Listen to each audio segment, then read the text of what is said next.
Shalom, my brothers and sisters. Shalom, and welcome to Less Than 10 Minutes, Words to Yashar'al, Nation of Believers. If you are tuning in for the first time, my name is Symmanayah. Today is August 13, 2013. And Yashar'al, of whom I speak, consists of all those who seek to worship and obey Almighty Yehua, all those who accept Yahusha as our Mashiach and Messiah, as our Messiah.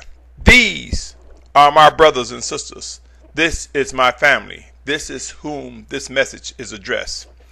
In this segment of Less Than 10 Minutes Words to Yashar'al, I want to title it, Like in the Days of Noah, also in the days of Lot. Evil and disbelief resulted in destruction, but there were those chosen and physically led to safety. With that said, let's explore some scriptures and more. Genesis 7th chapter, verse 1 reads as follows. And Yehua said to Noah, Come into the ark, you and all your household, because I have seen that you are righteous before me in this generation. Genesis 7:7 also states, And Noah and his sons and his wife and his sons' wives went into the ark because of the waters of the flood. Notice in this verse, this is Noah's family. And there's a reason why I'm saying that. So keep that in mind. This was Noah and his family. Genesis 19th chapter, verses 12 through 26 reads as follows. And the men said to Lot, Have you anyone else here? A son-in-law and your sons and your daughters and whomever you have in the city, bring them out of this place. Here an invitation was made for Lot and those whom he can choose, whom he were led to choose, to invite to escape the sudden destruction that was to come on Sodom and Gomorrah. Verse 13 reads, For we are going to destroy this place because the cry against them has grown great before the face of Yehua, and Yehua has sent us to destroy it. And Lot went out and spoke to his sons-in-law who had married his daughters and said, Get up, get out of this place, for Yehua is going to destroy the city. But his sons-in-law, he seemed to be as one joking. Keep in mind, my brothers and sisters, an invitation was given, but there was disbelief. They thought Lot was joking. Reading on. 19th chapter, 15th verse. And when morning dawned, the messengers urged Lot to hurry, saying, Get up, take your wife and your two daughters who are here, lest you be consumed in the punishment in the city. And while he loitered, the men took hold of his hand and his wife's hand and the hands of his two daughters. These are his family. Yehua having compassion on him, and they brought him out and set him outside the city. Verse 19. And it came to be when they had brought them outside that he said, Escape for your life. Do not look behind you, nor stay anywhere in the plain. Escape to the mountains, lest you be consumed. And Lot said to them, Oh no, Yehua. Look, please, your servant has found favor in your eyes, and you have increased your kindness, which you have shown me by saving my life. But I am unable to escape to the mountain, lest calamity overtake me and I die. You see, even Lot had disbelief. However, it reads on. 20th verse. Look, please, this city is near enough to flee to, and it's small. Please let me escape there. Is it not a small matter? And let my life be saved. And he said to him, Look, I have favored you concerning this matter also, without overthrowing this city for which you have spoken. Hurry, escape there, for I am not able to do any deed until you arrive there. So the name of the city was called Zoar. The sun had risen upon the earth when Lot entered Zoar, and Yehua rained sulfur and fire on Sodom and Gomorrah from Yehua out of the heavens. So he overthrew those cities and all the plain and all the inhabitants of the city and what grew on the ground. But his wife looked back from behind, and she became a pillar of salt. You see, my brothers and sisters, there were women, men, and children. Sodom and Gomorrah was destroyed. Now let us read Luke 17th chapter, verses 26 through 30. And it reads, And it came to be in the days of Noah, so also shall it be in the days of the son of Adam. or Adam, some say. They were eating, they were drinking, they were marrying, they were given in marriage until the day that Noah went into the ark and the flood came and destroyed them all.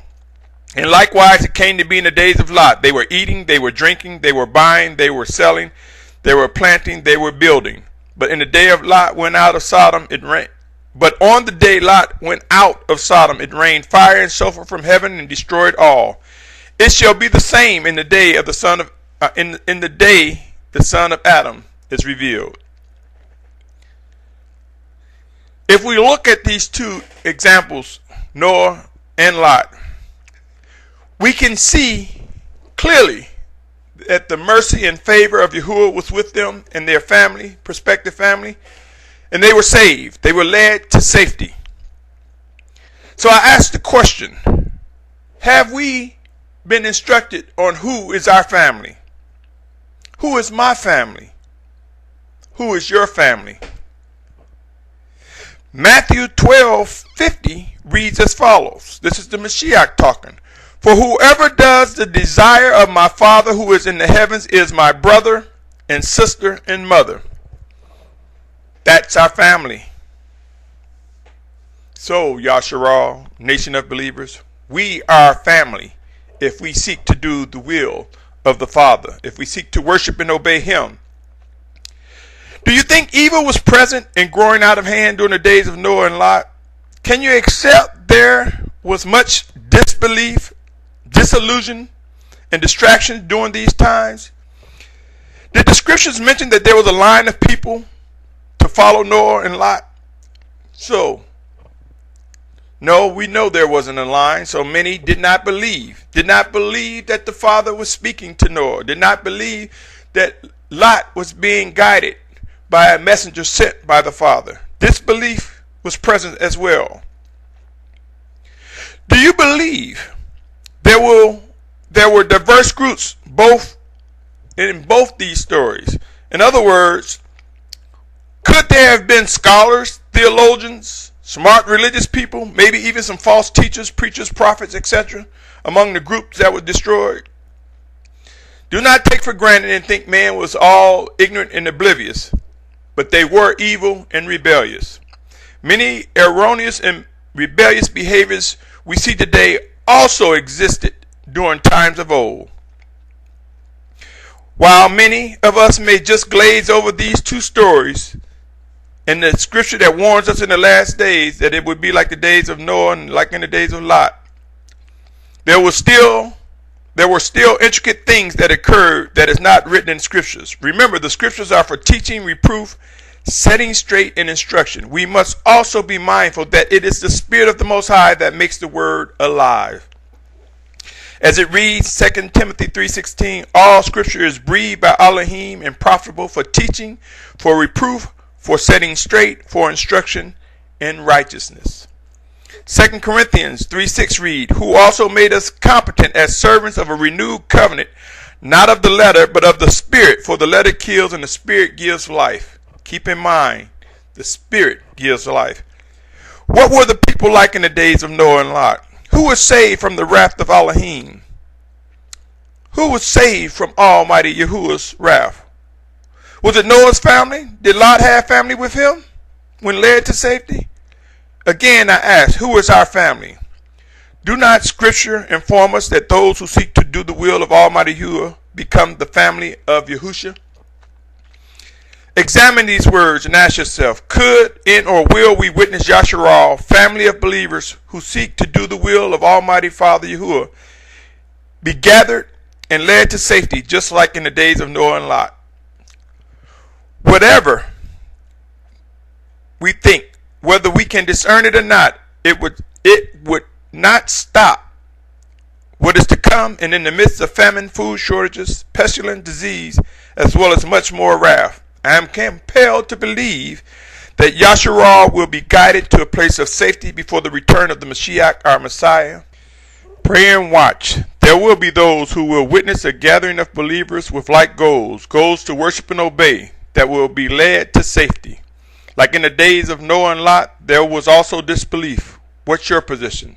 Until next time, my brothers and sisters, shalom, shalom, shalom.